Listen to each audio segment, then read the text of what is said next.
रामटेक उपविभागीय पोलीस विभागाच्या वतीने आज बेटी बचाओ बेटी पढाओ या महत्त्वपूर्ण उपक्रमांतर्गत जनजागृती रॅलीचं भव्य आयोजन करण्यात आलं। पोलीस अधीक्षक आणि उपविभागीय पोलीस अधिकारी यांच्या मार्गदर्शनाखाली ही रॅली मोठ्या उत्साहात पार पडली।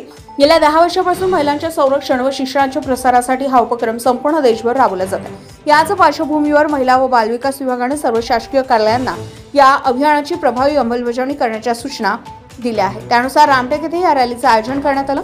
या रॅलीत पोलीस स्टेशन पारशिवनी, रामटेक, अरोली आणि देवलापार येथील महिला पोलीस कर्मचारी, महिला पोलीस पाटील, महिला समुपदेशक आणि सामाजिक कार्यकर्त्यांनी मोठ्या संख्येने सहभाग घेतला। महिलांवरील वाढत्या गुन्ह्यांवर आळा घालण्यासाठी आणि त्यांना शिक्षण व न्याय मिळावा यासाठी हा उपक्रम अत्यंत महत्त्वाचा ठरत आहे। महिलांना तक्रार नोंदवण्यासाठी अनेक ठिकाणी फिरावे लागू नये म्हणून वन स्टॉप सेंटर या विशेष उपक्रमाची सुरुवात उपविभाग रामटेक येथे करण्यात आली। या सेंटरमध्ये महिलांना वकील, डॉक्टर आणि पोलिसांची मदत एकाच ठिकाणी मिळणार आहे, ज्यामुळे त्यांचा वेळ वाचेल आणि त्यांना त्वरित न्याय मिळेल। रॅलीची सुरुवात उपविभाग पोलीस कार्यालय रामटेक येथे झाली आहे। गांधी चौक, आंबेडकर चौक आणि बस स्टॉप परिसरातून मार्गक्रमण करत रॅलीचा समारोप पोलीस स्टेशन रामटेक येथे करण्यात आला। घोषणांनी परिसर दणाणून गेलाय तर नागरिकांनीही या उपक्रमाला मोठा प्रतिसाद दिलाय। महिला सशक्तीकरण आणि त्यांच्या हक्कांसाठी रामटेक पोलीस विभागाने घेतलेले हे पाऊल निश्चितच प्रेरणादायी आणि स्तुत्य आहे। गजा महाराष्ट्र 24 न्यूज करता पंकज चौधरी, रामटेक, नागपूर। जागतिक महिला दिन तसंच बेटी बचाओ बेटी पढाओ या उपक्रमाला 10 वर्ष पूर्ण झालेली आहेत।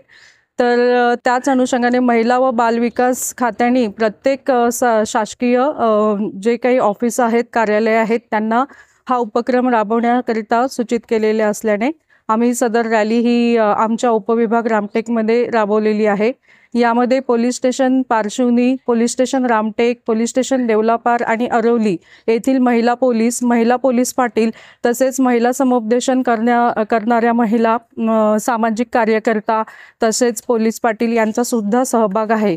तसेच 100 दिवसाच्या उपक्रमामध्ये आम्ही वन स्टॉप सेंटर या ठिकाणी सुरू केलेले आहे उपविभागांतर्गत, ज्या ठिकाणी एखादी विक्टीम असते, तिला एक सहायता पाहिजे असते, वकिलाची, डॉक्टराची किंवा पोलिसांची, ते सर्व आम्ही एकाच ठिकाणी त्यांना सुविधा पुरवणार आहोत।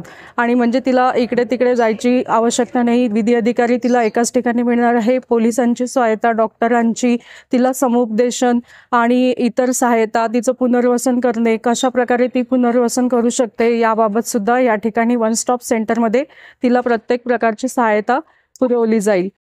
ताज्या घडामोडी आणि बातम्या जाणून घेण्यासाठी गरजा महाराष्ट्र 24 न्यूज या आपल्या YouTube चॅनलला सबस्क्राईब करा आणि बेल आयकॉन दाबायला विसरू नका, जेणेकरून आपला व्हिडिओ आल्याची ताजी खबर तुम्हाला ताबडतोब मिळेल।